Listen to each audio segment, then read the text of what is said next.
premier abord, dès que vous voyez un humoriste, un comédien, vous pensez que là, il vient pour faire rire. Là, je ne suis pas venu pour faire rire. Donc, restez tranquille. Bon, je tiens déjà à vous affirmer que devant vous, vous avez quelqu'un qui n'est pas allé à l'école. Je suis analphabète, comme on le dit. Donc, je vais vous parler en français, français d'Abobo là. C'est ce que je vais vous parler, c'est que vous allez comprendre. Vrai ou faux? Bon, je tiens à vous signaler déjà que j'ai vécu une vie. Je peux mourir maintenant, il n'y a même pas de souci. Mais la vie en elle-même, c'est un combat. La vie est un combat. Mais un combat terrible qu'il faut mener de bout en bout. La vie, c'est comme deux boxeurs qui montent sur un ring pour se cogner. Toi, tu donnes des coups, mais tu en reçois. Jusqu'à ce qu'un seul, il y a un qui se sent ébranlé, qui prend un coup fatal et qui tombe. Mais c'est là, au moment où tu penses que tu as reçu un coup fatal et que tu t'apprêtes à tomber, c'est là qu'il faut prendre le taureau par les cornes. Parce que la vie commence là. Le combat commence là. Le gain de la vie commence là. Ton échec aussi, c'est là. Si tu as programmé dans la tête que tu vas échouer, tu tombes. Il n'y a rien à faire. Eh bien, moi, je suis Michel Gouou.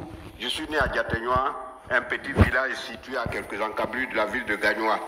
C'est là que je suis né, de père et de mère, cultivateurs, mais pauvres. Pauvre, quand je dis pauvre, c'est pauvre. Le pauvre, c'est celui-là même qui n'arrive même pas à manger une seule fois dans la journée. Pour avoir à manger une banane même, c'est des difficultés. C'est là que je suis né. Alors, mais comme tous les enfants de mon âge, il faut que je parte à l'école. À 7 ans, je suis allé à l'école. À notre âge, à notre temps, il fallait avoir 7 ans, plus, mais peut-être même plus, avant de faire CP1. C'est aujourd'hui, on va à l'école à partir de 3 ans. Moi, j'ai eu mes 7 ans, mais j'ai vécu une enfance très difficile, assez remuée. Et à 7 ans, on m'a inscrit à l'école, comme tous les autres enfants, comme je le disais. J'ai commencé au CP1, CP2, CE1. Arrivé au CE2, j'ai senti en moi une chaleur pas possible dans mon corps. C'est comme si on avait allumé du feu, comme s'il y avait un foyer dans mon corps. Mes os, je sentais que mes os se tordaient et j'étais le seul à savoir cette atrocité que je vivais. Et cette maladie s'est emparée à moi et a commencé à me donner une autre forme que je ne voulais pas du tout. Mais je continuais quand même d'aller à l'école. C2, la maladie s'accentuait. Arrivé à un tel moment, je ne pouvais plus marcher. Je ne pouvais plus marcher. Je suis resté à la maison, aller maintenant vers les soins, parce qu'il faut guérir. Si tu n'es pas en bonne santé, tu ne peux pas aller à l'école. Aller vers les médecins, les guérisseurs, mais rien. Mais j'ai tenu quand même à terminer l'année scolaire, C2. Pendant les vacances, j'ai continué à chercher la guérison. Après les vacances, il faut reprendre les cours. CM1. Je reprends. Mais cette fois-ci, la maladie est descendue jusque dans les pieds. Et je n'arrivais plus à me déplacer. J'avais comme pour démarche une canne, avec la deuxième canne, ma main droite. Donc la canne, je m'appuyais sur la canne, mais pour lever le deuxième pied, je me faisais aider par le bras droit. Et c'était difficile. Et mon école était située à 1 kilomètre de mon lieu d'habitation. De l'école, de mon lieu d'habitation jusqu'à l'école, je pouvais tomber au moins 10 fois avant de me lever. J'arrive à l'école en retard, mais le maître me battait copieusement. Pourquoi tes amis arrivent à l'heure et toi tu arrives en retard? J'ai dit, monsieur, regardez ce que j'endure actuellement. Il dit, non, si je te laisse, ça va donner l'occasion aux autres élèves d'arriver en retard. Je ne te laisserai pas. Il me bat, il me punit. Je ne rentre pas à la maison. Pendant que mes amis rentrent pour manger, moi je reste là, j'attends. Pire, quand je sors dans la cour de l'école, je suis la risée de tous les élèves. Tout le monde se moque de moi. Mais regardez ça là. Mais c'est un génie. Mais ça, c'est un sorcier. Mais celui-là, il a bouffé quelqu'un. Lui, là, c'est... Mais tous les mots à telle enseigne que moi, finalement, je me cachais. Pendant la récréation, je partais derrière la classe et je restais seul. Je restais seul. Quand je reviens, ils sont tous derrière moi. Regardez-le, il va tomber, il va tomber. Et effectivement, je tombe. Mais il y a quelqu'un qui disait, la force d'un homme, ce n'est pas de ne jamais tomber, mais c'est de se relever une fois qu'on tombe. Et je puisais cette force en moi. J'avais cette force de me relever, de continuer le combat. J'ai continué avec ce problème jusqu'en classe de CM2. Arrivé au CM2, c'était plus possible.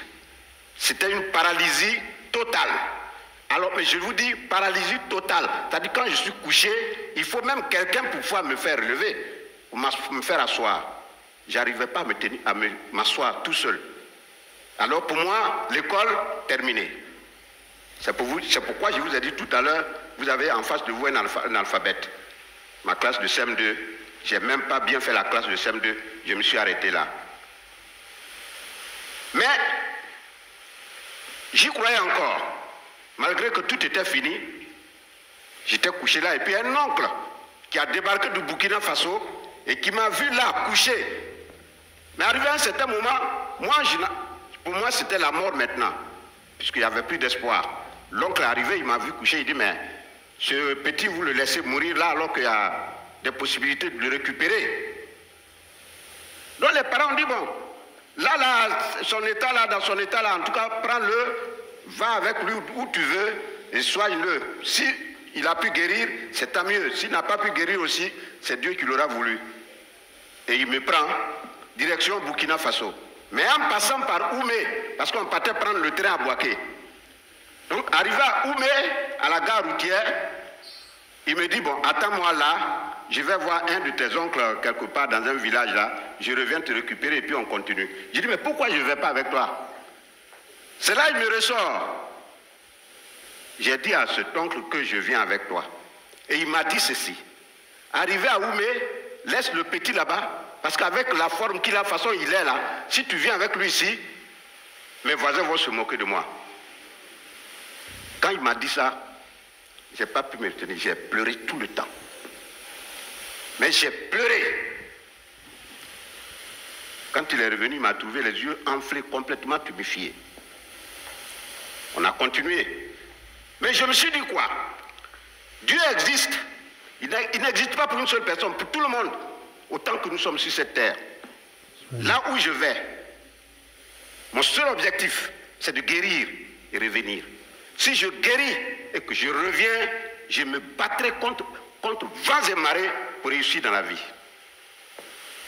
Et cet oncle, il verra. Dieu merci. On continue sur le Burkina Faso. 3 ans de traitement dans un village. 3 ans de traitement dans un village. Heureusement, j'ai pu retrouver l'usage de mes membres. Je reviens alors sur Abidjan, sur Gagnoa. Là, ma ville natale. J'arrive au village, tout le monde est surpris de me voir sur pied. Pas de béquilles, pas de canne, rien.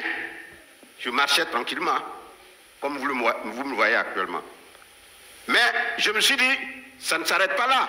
La vie n'est pas encore gagnée. Il faut foncer. Alors j'ai commencé à faire les petits métiers. L'école pour moi c'était fini. Puisque les parents n'avaient pas d'argent pour m'assurer les cours au collège, pour moi l'école c'est terminé. Il faut maintenant être autodidacte pour pouvoir avancer. Parce que l'école, ça te met sur la voie pour pouvoir te guider. Et après maintenant tu te prends en charge, tu continues, tu fais le reste. J'ai eu quand même le B.A.-ba de l'école. Je sais lire, je sais écrire. Ok. Je commence avec les petits métiers à Gagnoa. Je suis allé gérer une boutique où j'étais payé 6 000 francs par mois.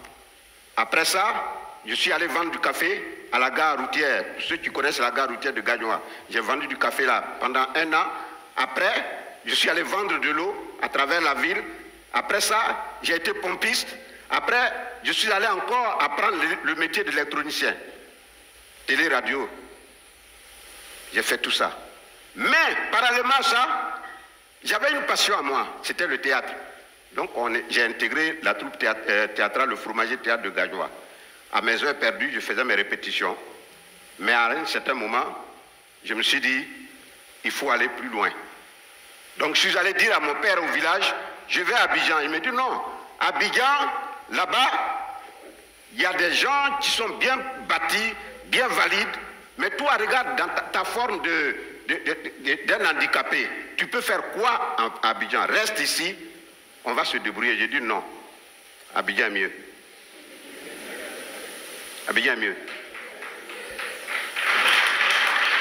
Alors, qu'est-ce que je fais? Je n'ai pas l'argent pour partir, pas le transport. Je commence à avoir les travaux champêtres. Je travaille dans les champs des gens. On me donnait 300 francs par jour. Tu commences à 8 heures, tu finis à 15 heures, on te donne 300 francs. J'ai pu rassembler 5 000 francs. Comptez vous-même. 300 francs, si tu as pu avoir 5 000, ça fait combien de jours de travail? Ah, c'est ça. Donc, je débarque en ville pour prendre le car. Donc, les gens chantent aujourd'hui, allons à Gagnoa, Gagnoa. Mais à l'époque, moi, j'avais déjà chanté, allons à Abidjan, Abidjan. Ah, c'est ça. Donc, je prends mon car, direction Abidjan, j'arrive, j'intègre le groupe, le fétiche burnéen d'Abougar. Quand je suis allé m'inscrire dans cette troupe de théâtre, j'ai trouvé Adrien Coutouin, que vous connaissez d'abord, déjà, Dao, ils étaient déjà dans cette troupe. Alors j'ai demandé à m'inscrire, ils m'ont regardé, et puis ils m'ont posé la question, toi tu veux faire théâtre? J'ai dit oui. Toi comme ça là, tu veux faire théâtre? J'ai dit oui. On dit, mais tu sais faire quoi? J'ai dit, j'ai déjà fait du théâtre, mais je vais essayer. On dit, montre-nous ce que tu sais faire. Je monte, je récite quelques tirades, on dit, mais c'est nul. Mais j'ai commencé à intégrer des troupes. Après le fétiche burnéen, la Toumbra Théâtre, le Zassa Théâtre, le Gasca, la Compagnie nationale de théâtre de Côte d'Ivoire, le fétiche... les Guignols d'Abidjan, le village qui, avec le Warrior King, j'ai fait tout ça. Et aujourd'hui, je suis le gourou que vous connaissez.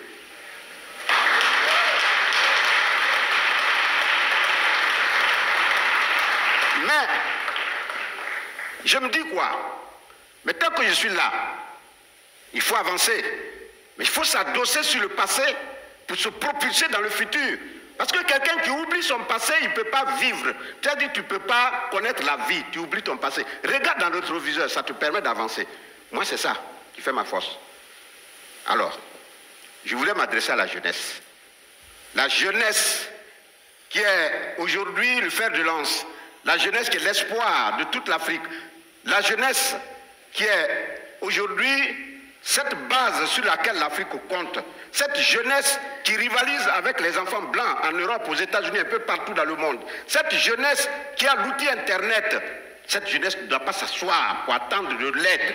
Parce que c'est vous qui êtes les dirigeants de demain. C'est vous, c'est sur vous l'Afrique de demain. C'est sur vous l'Afrique doit compter demain.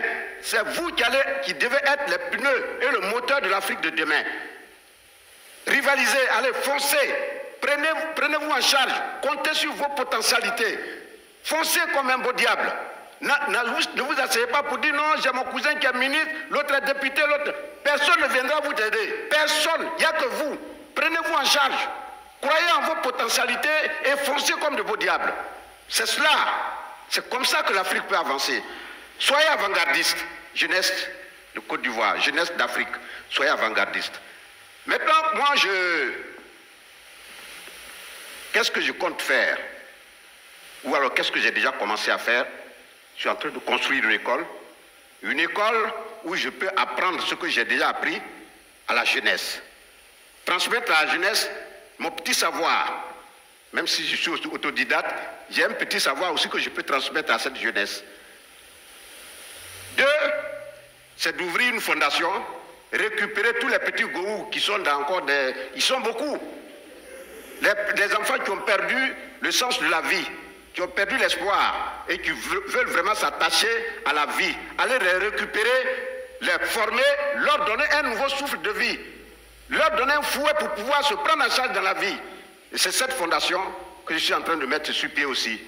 Alors, je voudrais vous remercier et dire à la jeunesse